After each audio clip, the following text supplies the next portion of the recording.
Trash. The word, a single venomous syllable, was spat from the lips of a man whose skin was tanned by decades of yacht deck sun. It wasn't shouted. It was worse. It was delivered with the casual cruelty of someone swatting a fly, a pronouncement of worthlessness meant to be as final as a gavel strike. It sliced through the clinking of champagne flutes and the low hum of entitled chatter, and a sudden, sharp silence fell over the sprawling patio. The guests, a collection of old money and new ambition, froze. Their eyes, like a pack turning on the weakest member, swiveled to the woman who was its target. She stood alone near the edge of the flagstone terrace, a figure in a simple, unadorned emerald green dress, her back to the fiery spectacle of the Maine sunset painting the Atlantic. She didn't flinch. She didn't even turn. And in that stillness, a universe of questions began to bloom. Who was she? How did she get here? And why, in the face of such a brutal dismissal, did she seem utterly, terrifyingly unmoved? Before we dive into the wreckage that this one word caused, I have to ask, where are you watching this from right now? Drop your city, your state, your country in the comments below. Let us know you're here. And if you believe that a person's worth isn't determined by their bank account or their last name, do me a favor and hit that like button and subscribe to the channel. Your support allows us to tell stories like this, stories that need to be heard. Now, let's get back to that island. Her name was Ava Moreno, though no one here knew it. She was 38 years old, and her stillness wasn't an act of defiance. It was a fortress built brick by brick from a lifetime of similar moments. The waves crashed against the granite cliffs below, a steady percussive rhythm that seemed to ignore the ugliness of the human drama playing out above. The air, crisp with the coming of a New England autumn, smelled of salt and pine, a scent of permanence that stood in stark contrast to the fleeting, fragile egos on display. Whispers erupted like wildfire in dry grass. Guests huddled together, their voices masked behind manicured hands. They dissected her. The dress, simple, elegant, but not a brand they recognized.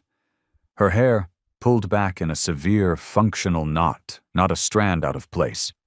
Her face, calm, her expression unreadable. To them, her very simplicity was an indictment, a glaring admission that she did not belong in their world of curated excess. The man who had spoken, Alistair Finch, the patriarch of the family who owned this private island they called Osprey's Rest, tapped a heavy gold signet ring against his crystal glass.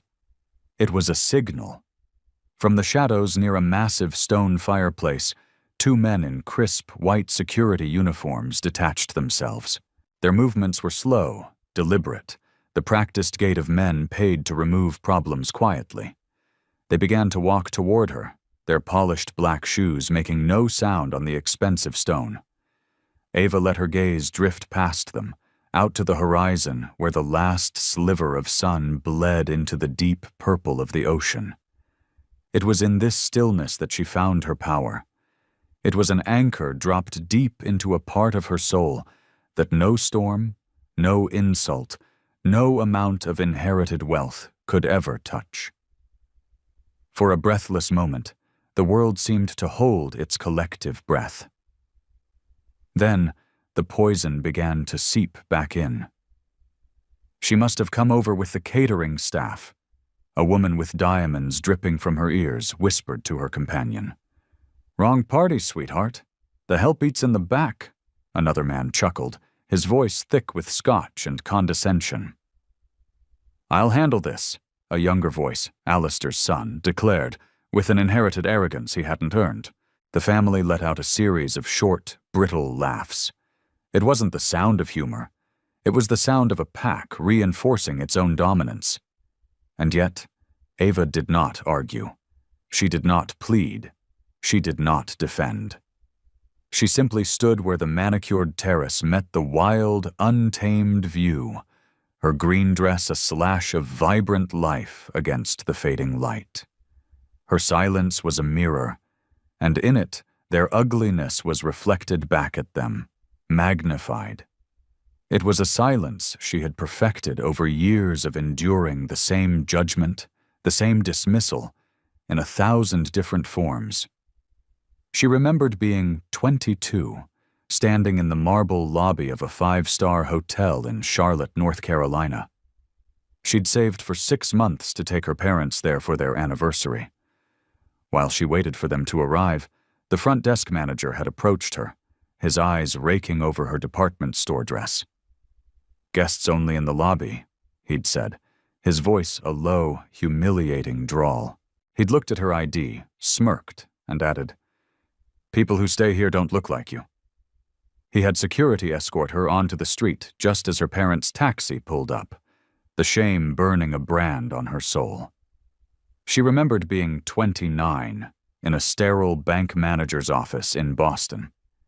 She'd been trying to secure a seed loan for her first tech startup. The manager, a man named Henderson, had looked at her meticulously prepared business plan, then at her and frozen her personal accounts on the spot. "A woman with your background doesn't just come into this kind of money," he'd insinuated, demanding paperwork and proof that went far beyond legal requirements. He was searching for a crime because her success didn't fit his worldview. Again and again, the same tone, the same assumption of her insignificance. And now, here she was again, on an island she was just hours away from owning. Phones began to emerge from designer pockets and handbags. A young woman, maybe 20, in a cream-colored cashmere wrap, whispered urgently to her friend, "Why are they doing this to her? She hasn't done a single thing." Her friend, a young man with more bravado than sense, hit record anyway. The small red light on his phone glowed in the twilight, a steady, unblinking witness. Alistair Finch's voice rose, sharp and cracking like broken glass. "Get her out of here. She will not be an embarrassment to this family." But the only embarrassment that night was about to be his. The only legacy about to be cemented was one of public disgrace. The two guards, their white linen shirts stretched taut across broad, formidable shoulders, closed the distance. The setting sun still clung to their tanned skin, giving them an almost ethereal glow.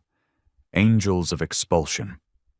Their footsteps thudded against the stone, a slow, methodical rhythm, each step a tick of a clock counting down to a confrontation they were utterly unprepared for.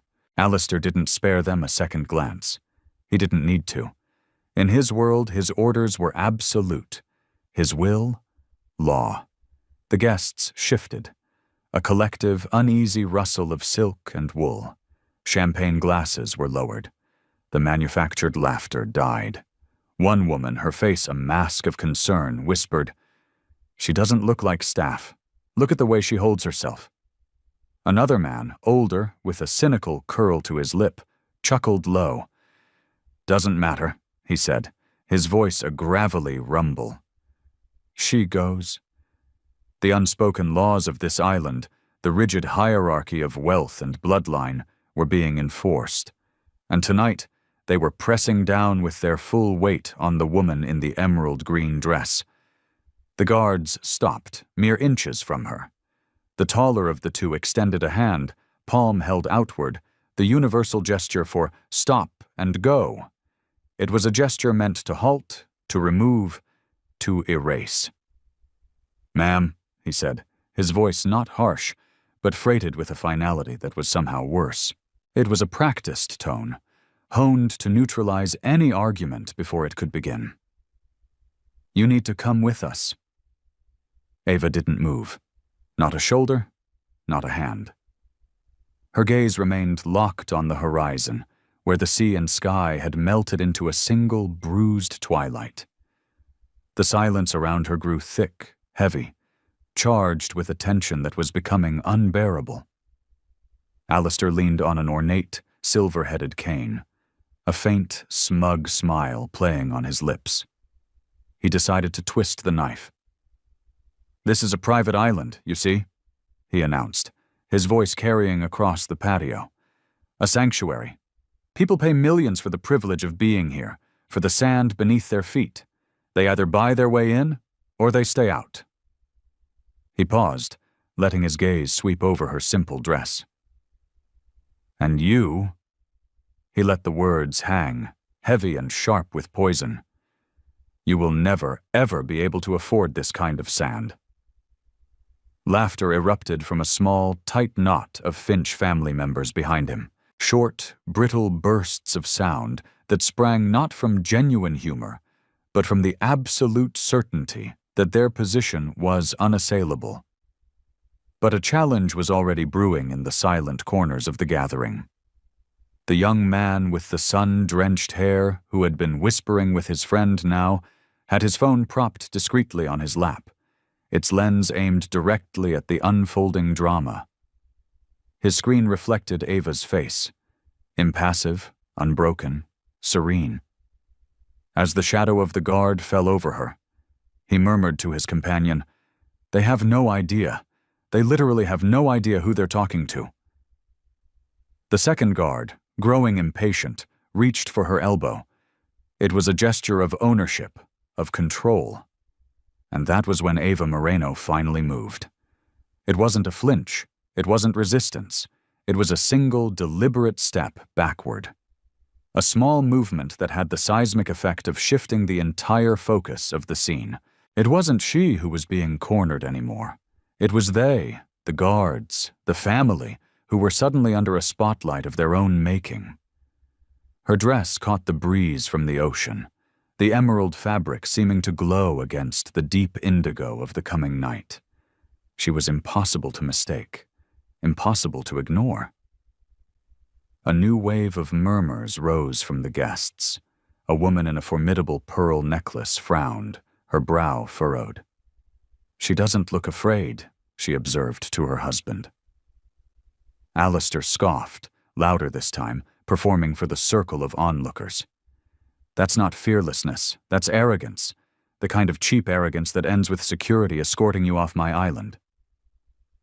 The young woman in the cashmere wrap, the one who had questioned the family's actions earlier, found her voice again. It trembled, but it was clear, and carried across the patio. "She hasn't done anything wrong." Alistair's head snapped toward her, his eyes flashing with fury. His tone sharpened into a razor's edge. "Mind yourself, Chloe. You are a guest here because we allow it. Do not for a second confuse our courtesy with your equality." The words dropped the temperature of the evening by 10 degrees. A chill that had nothing to do with the ocean breeze settled over the crowd. Even the guards hesitated, their eyes flicking from the furious patriarch to the silent woman they had been ordered to remove. She remained silent. But her silence wasn't weakness. It was weight. It was the accumulated weight of every insult, every dismissal, every door slammed in her face. It was the weight of a resilience forged in the fires of their condescension. And though the guards, Alistair, and his whole entitled clan didn't know it yet, they were just seconds away from stepping into a moment of history they could never, ever undo. The hesitation was brief. The taller guard, his jaw set, squared his shoulders. His hand hovered just above her arm, a shadow of intent. Alistair's voice cut through the air like a bullwhip. "Do it! Remove her! Now!" The order cracked through the crowd, and with it came a rustle of renewed confidence from the Finch family's inner circle. A cousin, a woman with a perpetually bored expression, smirked over the rim of her wine glass. "Finally," she drawled. "I thought she'd never get the hint." A man in a navy blazer standing beside her chuckled. "Probably slipped in on the staff ferry. Happens all the time." The laughter was jagged, mean-spirited, the kind of sound designed to corner and diminish a person into non-existence. But Ava didn't bend. The shorter guard stepped closer, his voice pitched low, as if he were trying to rehearse a shred of empathy he didn't feel. "Ma'am, please don't make this difficult. We can do this quietly." The emerald dress shifted as she took a slow, deep breath. She didn't grant him an answer, and her continued silence cut deeper than any shouted defiance ever could. Around the infinity pool, conversations sputtered back to life, not as a sign of celebration, but as a desperate attempt to ignore the raw, uncomfortable theater of cruelty playing out. But they were all still watching. "Who is she?" someone whispered. "Why doesn't she fight back?" another asked. The questions built a tension, a focus that no one, especially not the Finches, wanted to name. Then a new voice entered the fray. It was older, sharper, and dripped with generations of unearned authority. Eleanor Finch, the matriarch, stepped forward. Diamonds flashed like cold fire on her wrist, and her presence was heavy, practiced, a masterclass in command. "I don't know what story you concocted to get onto this island," she said, her eyes boring into Ava. "And frankly, I don't care. This is not your place. Take her away before she embarrasses herself any further." A murmur of approval rippled through the guests closest to the family. Eleanor's tone wasn't just about protecting the family name. It was about policy. It was dismissal as a core value, an ethos carved into her very bones. For the first time all evening, Ava Moreno lifted her eyes from the distant horizon. She let them settle on Eleanor Finch.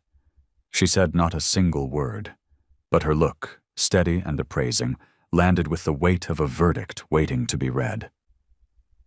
Eleanor's lips tightened into a thin, bloodless line. She felt the silent judgment and recoiled from it.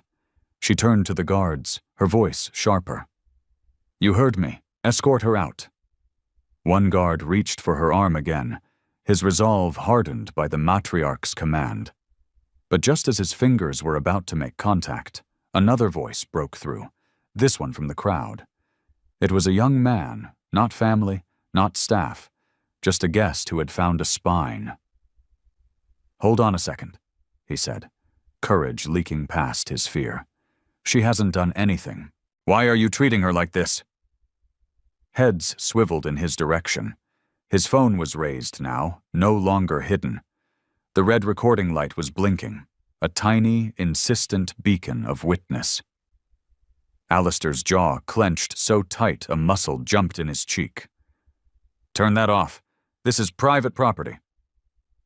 The young man, Liam, didn't lower his phone. "So is a person's dignity," he retorted, his voice cracking but the words landing with the force of a physical blow. "You don't get to trespass on that." A few other guests shifted uneasily. More phones began to slip out of pockets. Camera apps opened quietly. The tide of opinion was turning, not yet a wave strong enough to stop the guards, but a current, a powerful undertow that was beginning to mark every second, every action, for a future accounting. The shorter guard glanced at the growing constellation of glowing screens. "Sir, maybe," he started, his voice trailing off. "Do your job," Alistair snapped, his face turning a blotchy red. The taller guard, caught between a direct order and the palpable shift in the room, made his choice. He lunged, his hand grabbing for her wrist. Gasps erupted across the deck. A champagne flute, forgotten in a shocked hand, shattered against the stone floor. The sound was like a gunshot in the tense silence. She didn't resist. She didn't pull away.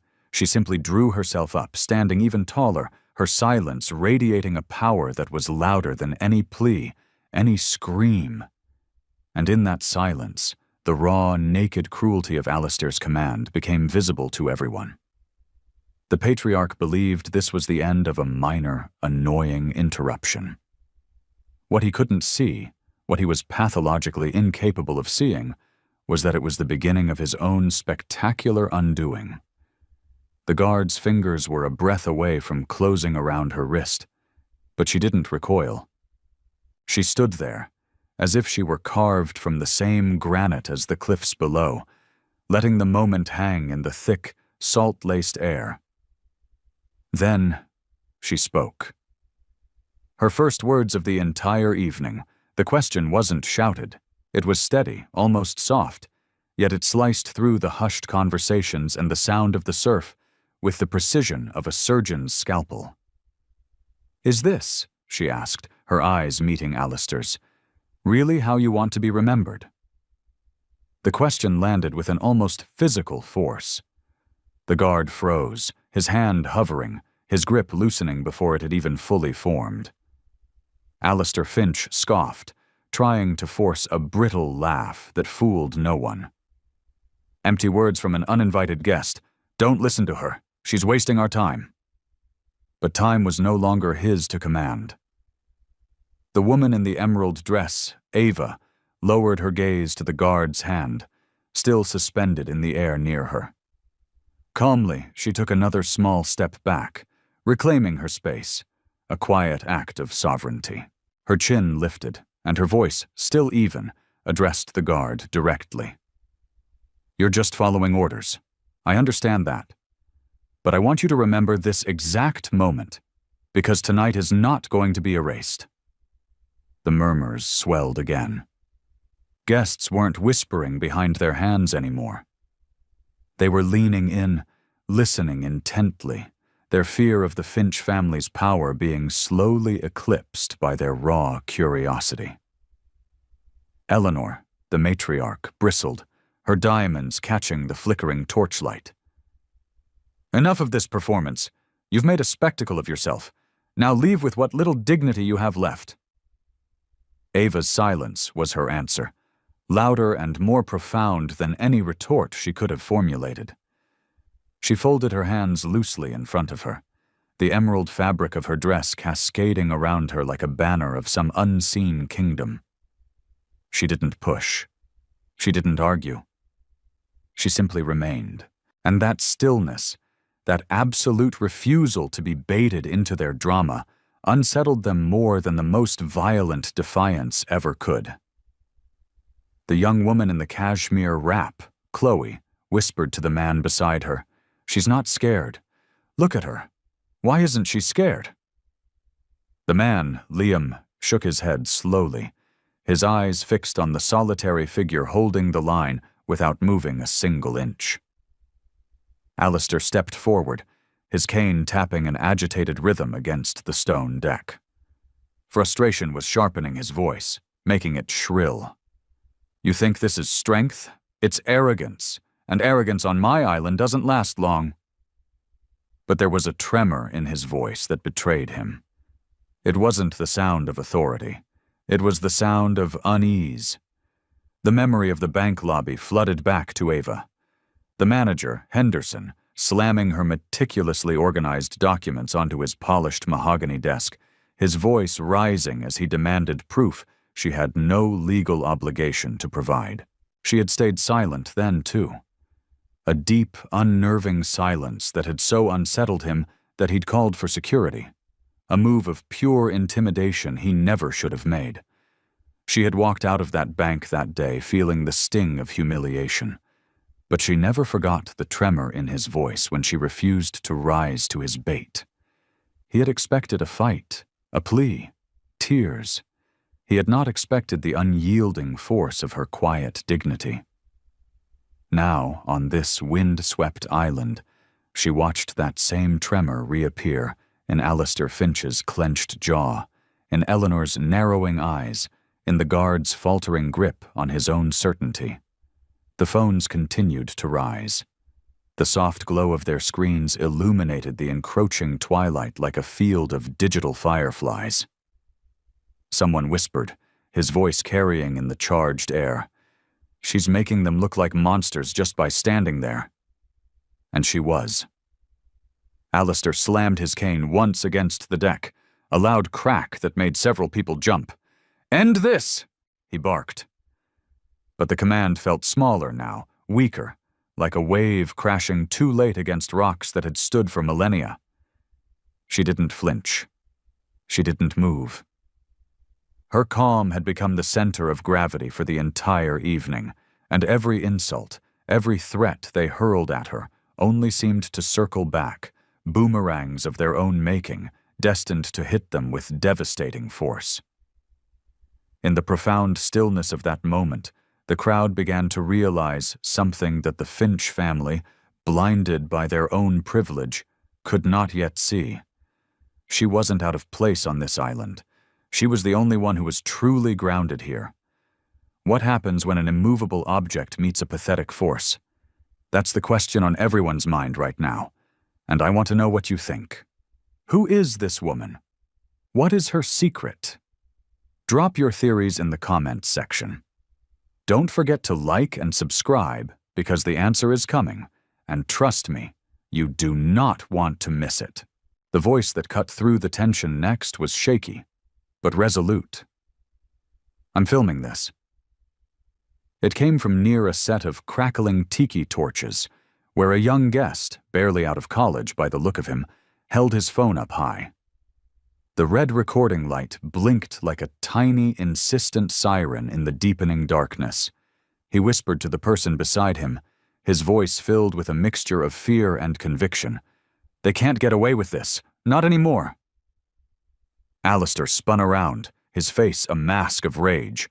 "Put that phone down. This is a private event. You're trespassing with that camera." The young man, emboldened, didn't flinch. "No, sir," he said, his voice gaining strength. "She's the one being trespassed against." A collective gasp fluttered across the gathering. A ripple of courage, contagious and powerful, moved with it.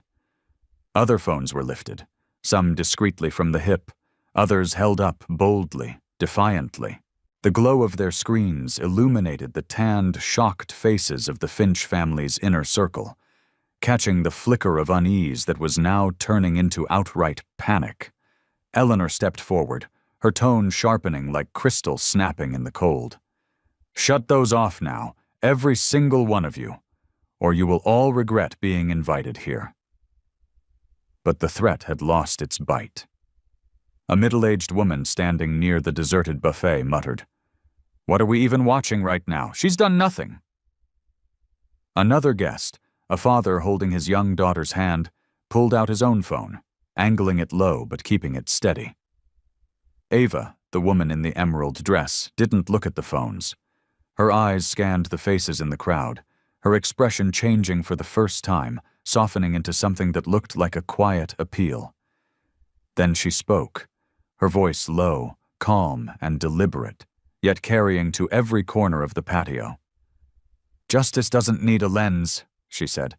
"It needs witnesses. Speak if you know what you are seeing is wrong." Her words landed like sparks on dry tinder. The young guest, Liam, lowered his phone just a fraction, but his voice carried further this time. "She hasn't raised her voice. She hasn't broken a single rule, and yet you're treating her like a criminal."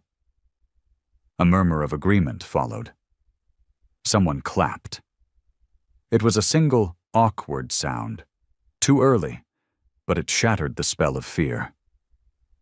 Alistair's hand was visibly trembling on his cane. He raised his voice, a desperate, last-ditch attempt to reclaim the ground that was slipping from beneath his feet, like sand in an hourglass. "This is our island, our rules. If you question them, you question us." The young woman in the cashmere wrap, Chloe, who had spoken up earlier, stepped out from the crowd.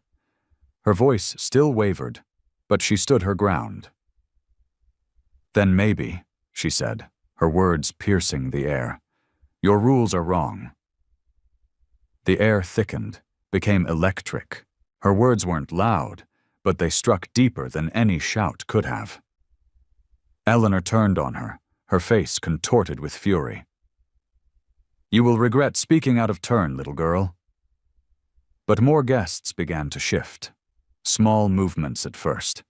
A straightening of shoulders, a hardening of eyes, a quiet turning away from the Finches and toward Ava. The balance of the entire evening had tilted. The guards, once so confident in their purpose, now looked trapped between two opposing commands: obey the family who signed their paychecks or acknowledge the moral authority of the crowd. One whispered to the other, his voice barely audible, "This doesn't feel right, man." Ava stood unmoved, her green dress brushing against the evening wind, her silence pulling the focus, the power, back to her like gravity. She didn't need to argue her case anymore.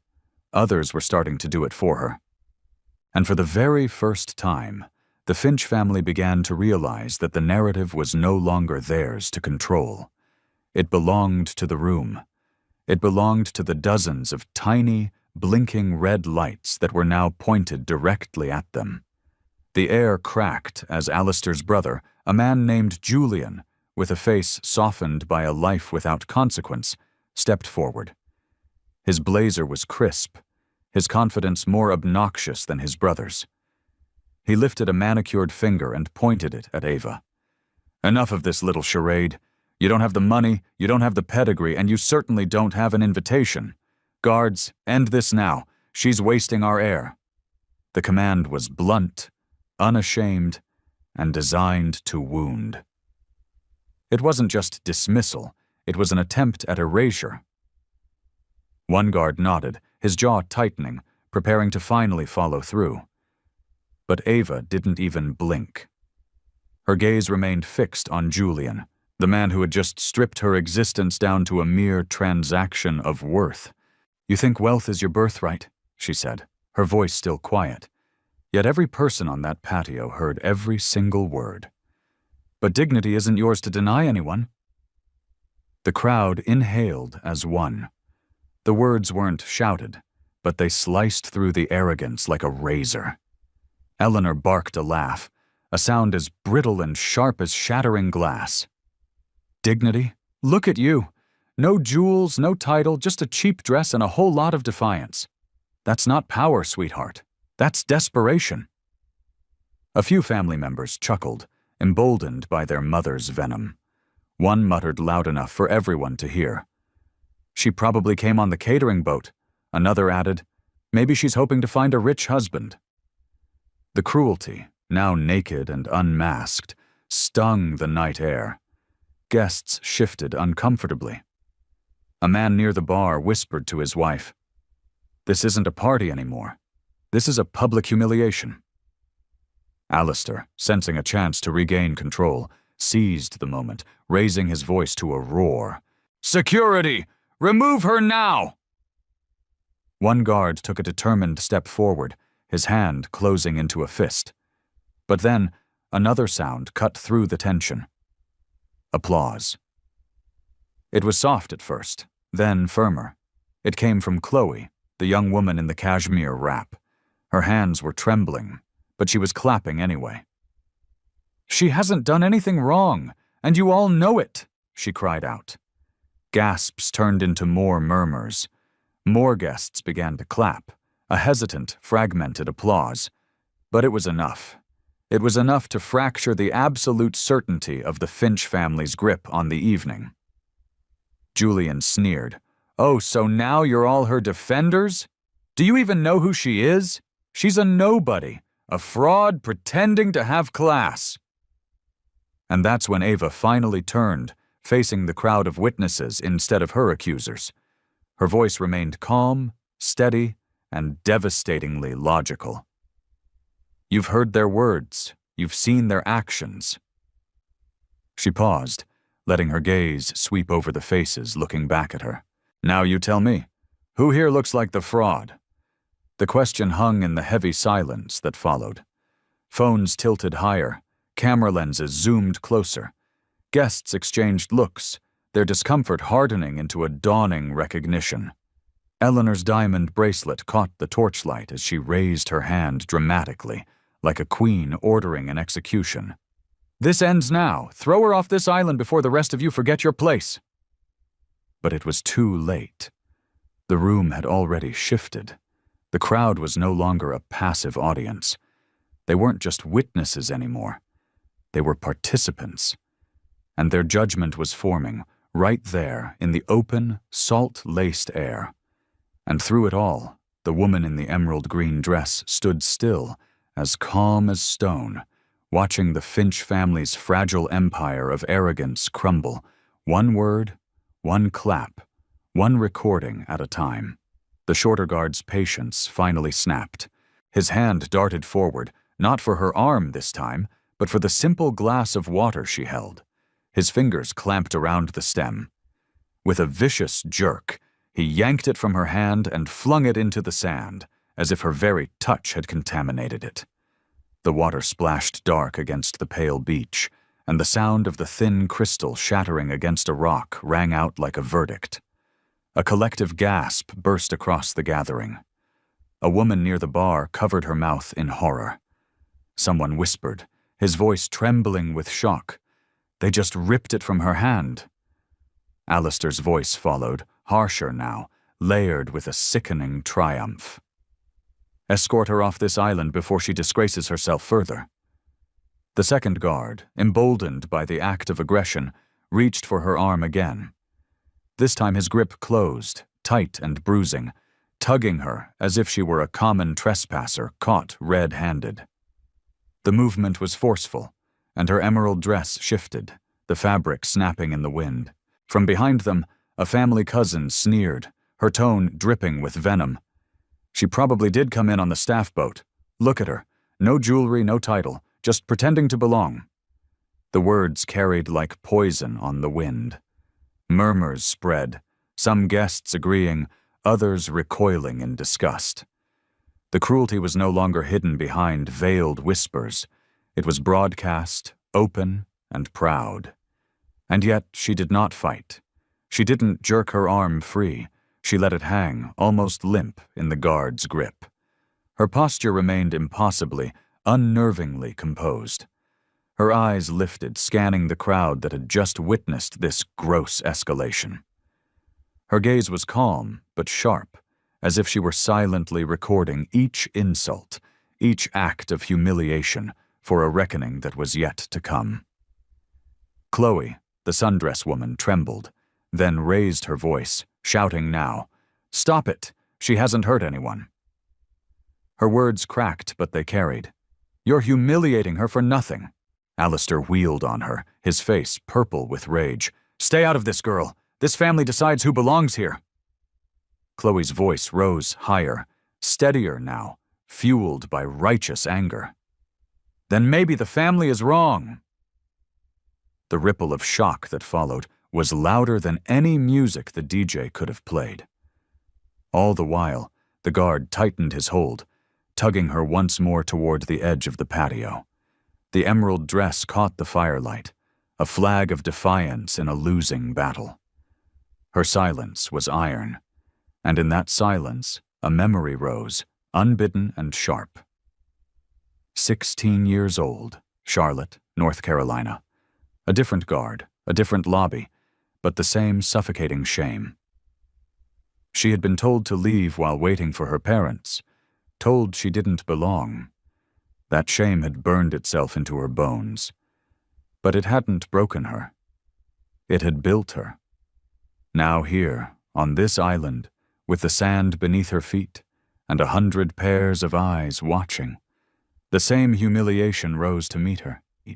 But she was no longer a powerless teenager. She looked at the guard holding her arm, and her voice was perfectly even. "Touch me again," she said, the words quiet but laced with steel, "and you will answer for it in ways you cannot possibly understand." The words weren't loud, but they cracked the air around them. The guard hesitated, his grip faltering for a split second. Alistair barked, "Ignore her! Remove her!" But the command rang hollow. The crowd wasn't blind anymore. They had seen the drink snatched away. They had seen the arm grabbed. They had heard the words hurled like stones. And slowly, inevitably, the phones lifted higher, their screens glowing brighter in the gathering dark. The Finch family thought they were erasing her. Instead, they were etching their own downfall into the permanent, unforgiving memory of the internet. Ava moved for the first time with deliberate intention. Calmly, she slid her free hand into a hidden pocket in her dress. She drew out a slim, featureless phone. There was no rush, no panic in her movements.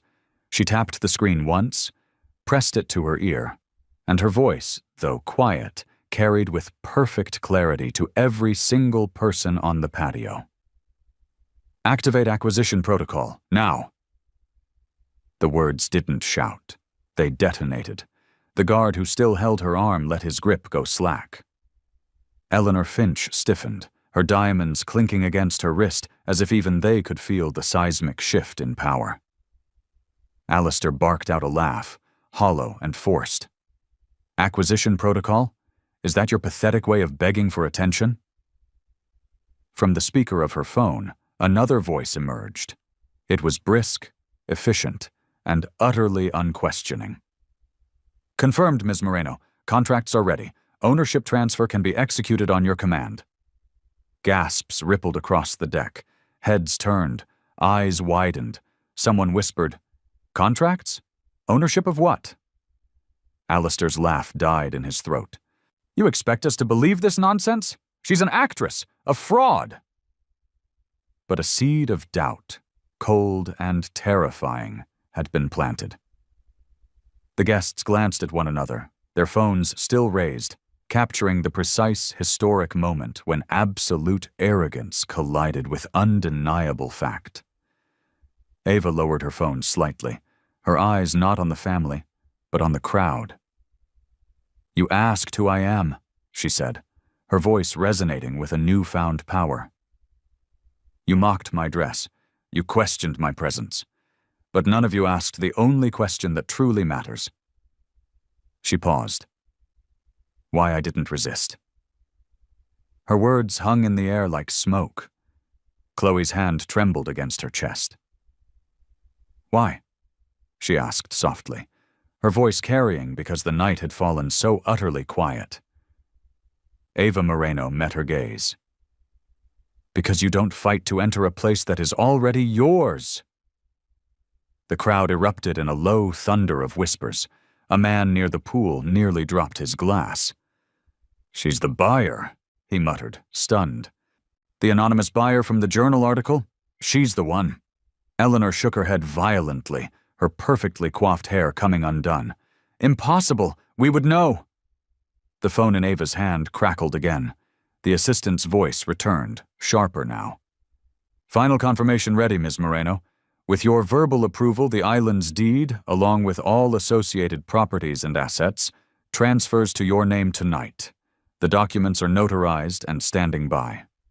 A silence so profound, it felt like a physical weight slammed down on the party. Alistair's cane tapped once, twice, an unsteady, feeble sound against the stone. His voice broke when he tried to speak, all the bluster and authority gone. "This is a bluff. A performance." Ava raised the phone back to her ear. Her voice was soft, but it landed like a judge's gavel. "Proceed." Somewhere across the bay, a string of fireworks, scheduled for the Finch family's party, cracked and blossomed in the night sky. But they no longer sounded like a celebration. They sounded like a coronation. The guard who had grabbed her arm took a half step back, then another.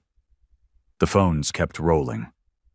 And for the first time all evening, the powerful, untouchable Finch family looked smaller than the woman they had so desperately tried to erase.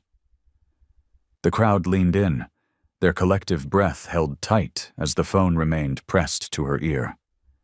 The assistant's voice came through again, crisp and clear, amplified by the eerie hush that had blanketed the island. "Transaction executed, Ms. Moreno. Effective immediately. All rights of ownership for Osprey's Rest are now under your name. Welcome home." The words detonated like thunder across the calm water. Ava Moreno lifted her chin, her gaze sweeping over Alistair, then Eleanor, then their children, who were still clinging to their wine glasses like life rafts. "You wanted to know who I am," she said, her voice steady, unhurried, each word a perfectly placed nail in the coffin of their arrogance. I am the woman who just bought the ground beneath your feet." Gasps burst like sparks in the night. Guests stumbled back, phones tilting higher, desperate to catch every second of the fallout. Alistair's face drained of all color. His cane tapped twice against the deck, each strike weaker than the last. That's a lie," he stammered. No one buys an island in silence." Her eyes never left his. "Silence," she said, the words slicing clean, "is how power moves when it doesn't need your permission." Eleanor clutched at the pearls around her neck, her voice a trembling whisper that still carried the ghost of a command. "This can't be true. This is our legacy." "No," Ava replied, her voice devoid of triumph, filled only with a quiet finality. "Your legacy was arrogance. Tonight it ends." The guards, the two men who had been her tormentors just moments before, stepped back, their hands falling to their sides. One muttered under his breath, "She really owns it." His partner shot him a panicked glance, but neither of them moved toward her again. Chloe, the young woman in the cashmere wrap, still near the edge of the circle, spoke louder now, emboldened by the sheer weight of the truth. "I knew she didn't belong. Not the way you all said. She belongs because she owns the place." A wave of murmurs broke into applause. It was hesitant at first, then grew stronger, more confident. Guests clapped, some still recording, others simply needing to release the tension, to mark the historic moment. The sound rolled across the patio like a tide the Finch family could no longer hold back. Alistair made one last, pathetic stand. "You can't humiliate us like this. We'll contest it. We'll fight." Her gaze cut him off before her words did. "You don't fight gravity," she said calmly. "And from this moment on, this island falls under mine." Her assistant's voice returned one last time, faint but audible through the speakerphone. "All documents have been logged and verified by the state, Ms. Moreno. You are the sole owner." Eleanor's fingers slipped from her pearls, her hand falling slack against her expensive dress. She whispered, the words barely audible, "It's over." And for the first time that night, the Finch family, so loud, so certain, so cruel, had no words left, only silence. Ava let that silence breathe, let it expand, owning it as surely as she now owned the island itself. The revelation detonated through the party like lightning over the open sea. Conversations fractured into gasps, shouts, and hurried, incredulous whispers. Some guests were now applauding openly, cheering. Others stumbled back in disbelief, their phones shaking in their hands as they tried to capture the raw, unfiltered fallout. Alistair's cane finally slipped from his grasp. He gripped it harder, his knuckles bone-white, but his authority had already crumbled into dust. Eleanor swayed, one jeweled hand flying to her mouth as if to hold back the wave of public humiliation that was crashing over her family. One of their sons, Julian, broke the silence first. "She can't be serious. This is a mistake. It's not possible." His voice cracked halfway through the denial, betraying the truth his words refused to accept. The guards, who had so recently been instruments of the family's will, now stood motionless, their faces pale under the flickering torchlight. One whispered to the other, "She owns the island. We touched her. God help us." Across the crowd, laughter sparked, not the cruel laughter from before, but incredulous, almost gleeful laughter. A man in a seersucker jacket raised his phone higher. "Are you seeing this?" he said to no one in particular. "History just flipped, in real time." Ava remained still, her emerald dress stirring in the night breeze, her silence pressing down heavier than all their noise combined. Then she turned slowly, deliberately, her eyes sweeping across the broken family, one by one. You built this island into a stage for your pride, she said, her tone calm but cutting. And tonight, that stage collapsed under the weight of your own cruelty. Eleanor's face twisted into a mask of rage and shame. You've embarrassed us in front of everyone we know. No, Ava replied, her voice unwavering. You embarrassed yourselves. I simply let the truth stand on its own. Chloe stepped closer into the circle, trembling not with fear, but with the adrenaline of courage. We all saw it. We all heard you. And the world is seeing it now, too. She lifted her phone, its screen glowing with a live stream that was already flooded with thousands of comments. Alistair's mouth fell open. You're recording this?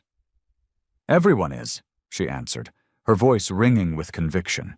You can't bury this. The family's certainty, the bedrock of their entire existence, cracked like porcelain dropped on a marble floor. Murmurs spread, louder now, less fearful. Guests were no longer whispering behind their hands. They were speaking plainly, openly. She warned them. She stood there, calm, the whole time. They humiliated her on land that she owns. The tide had not just turned, it had become a tsunami. A cousin tried to shout over the rising noise. You're all making a huge mistake siding with her. You'll regret. But the crowd didn't let him finish. The applause broke out again, stronger this time, rolling across the sand and stone like surf. Ava didn't raise her hands. She didn't ask for silence. She just stood there, letting the sound of their downfall wash over the family like a final judgment. For the first time in their coddled, privileged lives, the billionaires looked small, fragile, and utterly lost under the weight of 100 eyes, 100 screens, and one inescapable truth. Ava lifted her phone again, her voice calm, but now edged with iron. Effective immediately, revoke their hosting rights. My team takes control of this island's systems. Now. On the other end, her assistant answered without a fraction of a second's hesitation. Understood. Executing now. A moment later, the guards' radios crackled to life with a voice they didn't recognize. Security detail, stand down. New management protocol has been initiated by the owner. All access systems are being rerouted. Await new directives.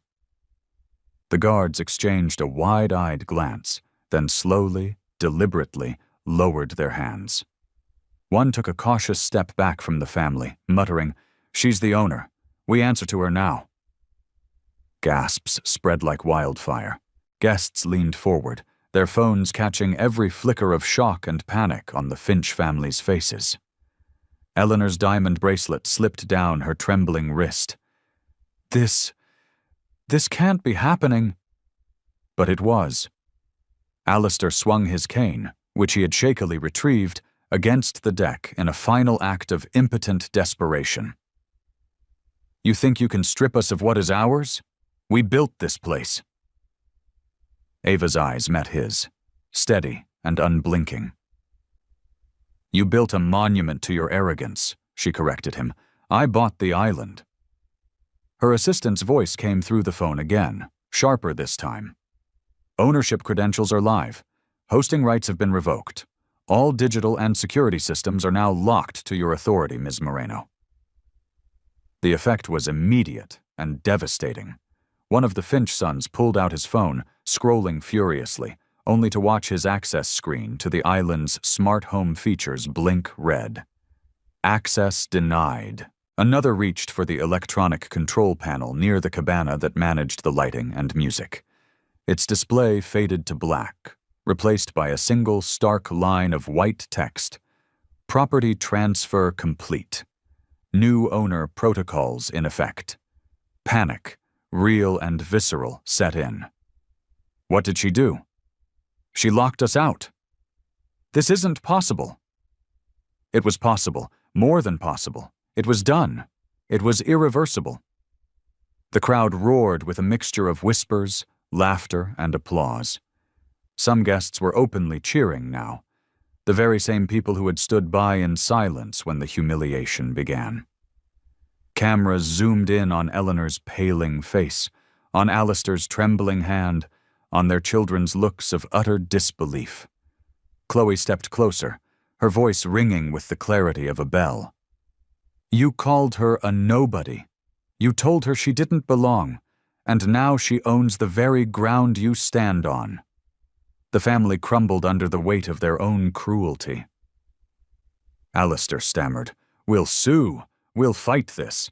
Ava cut him off with words as sharp as glass. "Fight gravity if you wish. The fall is still yours." The guards stood straighter now, turning their backs on the old order to face the new one. Guests clapped harder, some filming in triumph. And the Finch family, once the untouchable sovereigns of their own private kingdom, stood stranded, powerless, on an island that no longer belonged to them. Their downfall was total, it was public, and it was complete. The applause eventually faded into a profound hush, the kind of quiet that comes not from an absence of sound, but from a collective sense of awe. All eyes were fixed on the woman in emerald green as she stood, centered against the torchlight, her presence seeming more permanent than the island itself. She looked at the family, once so loud and powerful, now hollowed out, their eyes darting around for an escape that didn't exist. Their pride had been stripped bare for all to see. Then she spoke, her tone calm, resonant, leaving no room for denial or argument. "You told me I didn't belong here. You mocked my dress. You tried to erase me in front of strangers." She paused, letting each word land like a stone dropped into a deep, still well. "But this island and everything on it now belongs to me." Gasps surged again, followed by a thunderous, rolling wave of applause. Guests rose to their feet, clapping, shouting, some even whistling.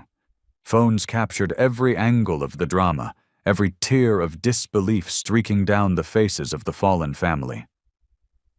Eleanor staggered a step backward, whispering to no one in particular, "It's over." Alistair's cane slipped from his numb fingers again, clattering uselessly against the deck. This time he didn't even bother to pick it up. The guards no longer looked at the family for instruction. Their eyes were fixed on Ava, awaiting their new orders. The taller one asked quietly, his voice filled with respect, "What would you like us to do, ma'am?" She didn't hesitate. "Escort them to the docks. Their boat is waiting. They forfeited their right to stand on this ground the moment they tried to deny me mine." Cheers erupted as the guards moved, not to drag her out, but to usher the billionaires from the stage they had once so arrogantly commanded. Phones followed their every step, recording the precise moment that entitlement was dethroned in front of its own court. Chloe, tears of catharsis bright in her eyes, clapped harder than anyone. "Justice," she whispered to Liam. "This is what justice looks like." Ava turned, her gaze sweeping over the crowd of witnesses. The applause softened, giving her the space to speak one last time. "I don't need cameras to prove what happened here tonight," she said, her voice carrying a profound weight. "And I don't need your applause. I stand here as living proof. I am not the story you tried to write for me. I am the ending you never saw coming." Her words echoed across the stone and out over the dark water. Guests nodded, some wiping at their own faces, others still capturing every second for the world that existed beyond this island. She stepped forward, her emerald dress seeming to glow in the torchlight, her voice final and absolute. "You see, tonight was never about buying an island. It was about reclaiming a piece of a world that tells people like me, every single day, that we are not enough. It was about proving that dignity is not a privilege to be granted by the wealthy, but a right that is owned by all. And worth is not measured by the label on your dress, but by the strength of your spirit. I don't need to record injustice, she concluded, her voice ringing with the force of an unbreakable truth. I am the result of it, and that is why you will never, ever erase me again. The crowd erupted one last time, a roar of triumph that drowned out the sound of the surf. Phones were lifted higher. Applause turned into cheers. The Finch family vanished into the shadows, escorted away on the very soil they once claimed as their own. And in the center of it all, the woman in the emerald green dress stood unshaken, silent, powerful, and radiant. Not a guest, not a trespasser. The owner, the embodiment of dignity transformed into power. The night closed in around her, but the moment would never fade. It was carved into 100 digital memories, broadcast to a waiting world. Humiliation had been flipped into sovereignty. Justice had not needed to shout. It had simply arrived quietly and claimed what was rightfully hers. What a story. It just goes to show you that the quietest person in the room is often the most powerful. Thank you for being here with us tonight, for being a witness. If this story moved you, please share it with someone who needs to hear it.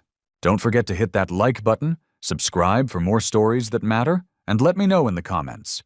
What's the biggest lesson you're taking away from Ava's story? Until next time, stand your ground.